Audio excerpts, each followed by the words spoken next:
Hey, this is Joe from Home Studio Corner. Today we're going to talk about acoustic guitar, specifically mixing, specifically EQing recorded acoustic guitar. I have a love-hate relationship with this instrument because I really do love it, but it can be frustrating.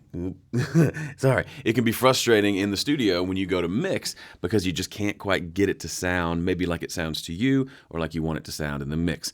I'm going to show you 4 EQ moves that I find myself returning to over and over again. Here they are. 3 cuts and a boost. Cut the rumble.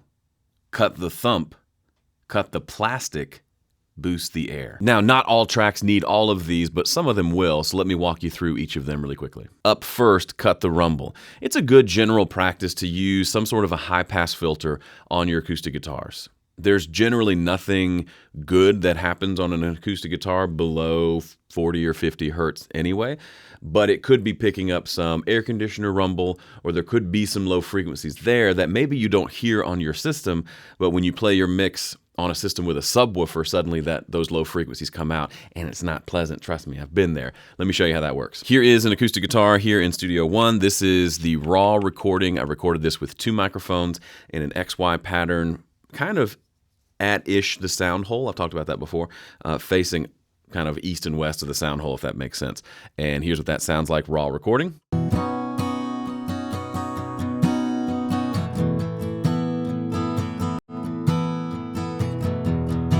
So if I put this Pro EQ on here, we can see just visually there's stuff happening down here. So here's 50 hertz here. There's even a big rumble down close to 20 hertz. It's not that I want to just remove these by default. It's just that an acoustic guitar does not do anything worthwhile down there. If you want proof, let me roll off everything but like those frequencies and you can hear it. It's just a very low, like really low rumble that I ain't got time for that. So I tend to use some sort of a high-pass filter at usually 40 to 50 hertz. And when you turn it on and off, you probably don't even hear it.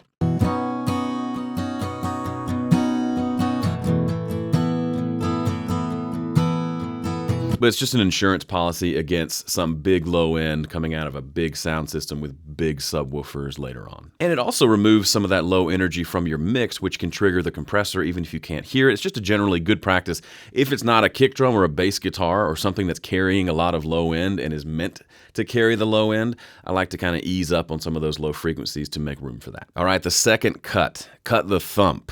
With both fingerstyle and strummed acoustic guitars, there tends to be this sort of a whoomph, thump that happens on the down strum. So as I just hit down on the guitar, there's a thump, thump, thump that happens.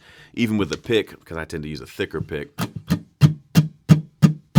Thump, thump, thump. I can show you that in the recording. It's there as well, and we need to deal with it. As I hit play on this, think of it almost like some sort of percussion, like a djembe or something like that. This thump, thump, thump that's happening in the acoustic guitar track. That's what we're trying to take care of.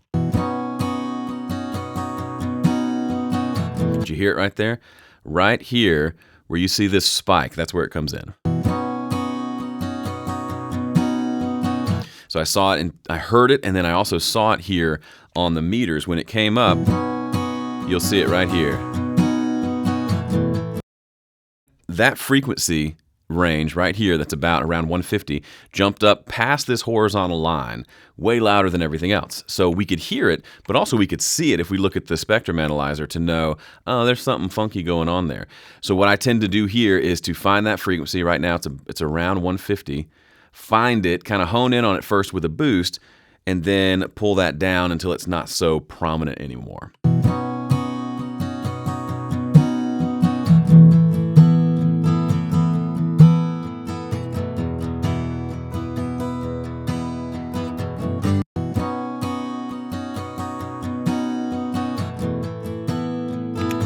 It's not that I want to get rid of those frequencies entirely. If I do, it would remove all the warmth from the guitar, right? I'm not going for that. I'm just turning them down just like I would turn down the fader of one of my vocalists who's singing too loudly, right? If she's singing too loudly compared to everyone else, I pull her fader down.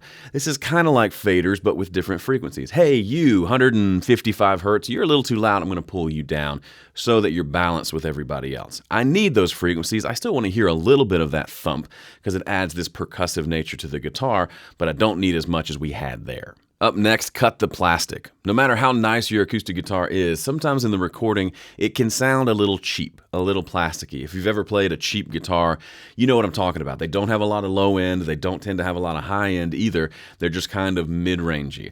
And those mid-range frequencies in like the 800 hertz range or so can sometimes cause there can be so much buildup there because there's so much harmonically happening with the guitar that those frequencies drown out a little bit of the nice deep low end and the nice crisp top end. Let me show you. Let's go boost around like 800 hertz here and see what it sounds like.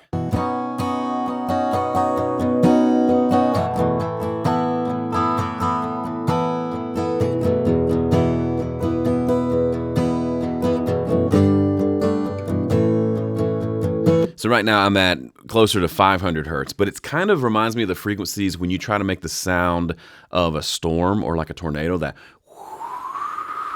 those frequencies are the ones that I'm hearing. And as I pull them down, listen to how much clarity we get both in the low end and the high end in the guitar.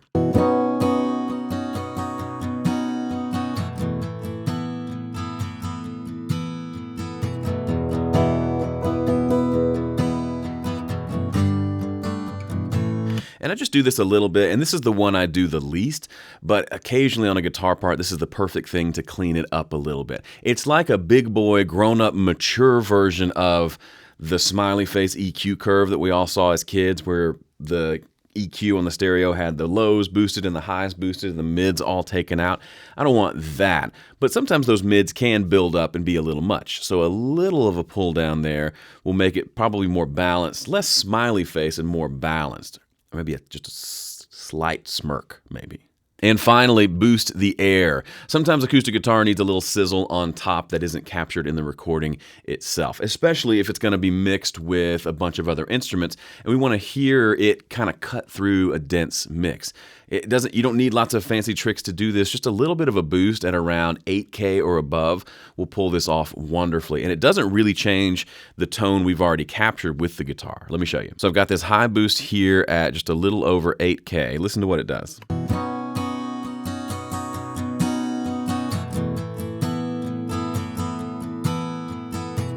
Even though I'm using a pretty thick pick, the sound of the pick hitting the strings is a pretty isolated set of frequencies.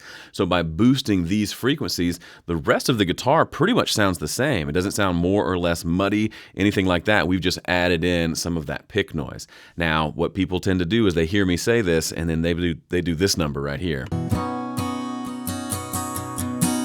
And I will hear mixes where the guitars come in like that, and I literally make a face and turn my head away. That's too much, right?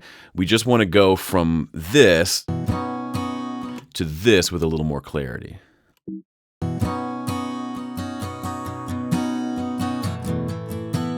And then when we get to here, we'll go back and revisit, okay, are there spots that need to be, now that we've done this high boost, is there still a little low mids that need to be taken care of?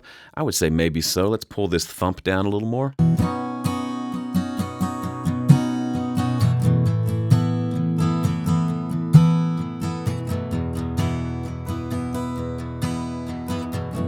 Big thing I'm listening for here is I want to be able to hear the low, low, low note. So that note we just heard was a low E on the guitar. I want to feel that low end just a little bit in the mix. No. That deep stuff without it being too much and without that thump overshadowing it. And then we still have a nice mid-range and a nice high end as well. Now, the obvious prequel to this story is to get it right at the source. Right? We want a good guitar with a good performance recorded well, but even then, we do still need to EQ most of the time. Here's an interesting fact. Once I get to this sound with the guitar, I might tweak it a little bit more in the mix as needed, but I almost never do compression on acoustic guitar. I always feel like it sounds better without the compression than with, so I tend to leave it off. Something to think about next time you're mixing guitars. Hope this was helpful for you. If you liked it and you want to learn more from me, check out my 5-step mix guide. That's at 5stepmix.com. Absolutely free. Will help you get better mixes. Thanks for watching. See you in the next one.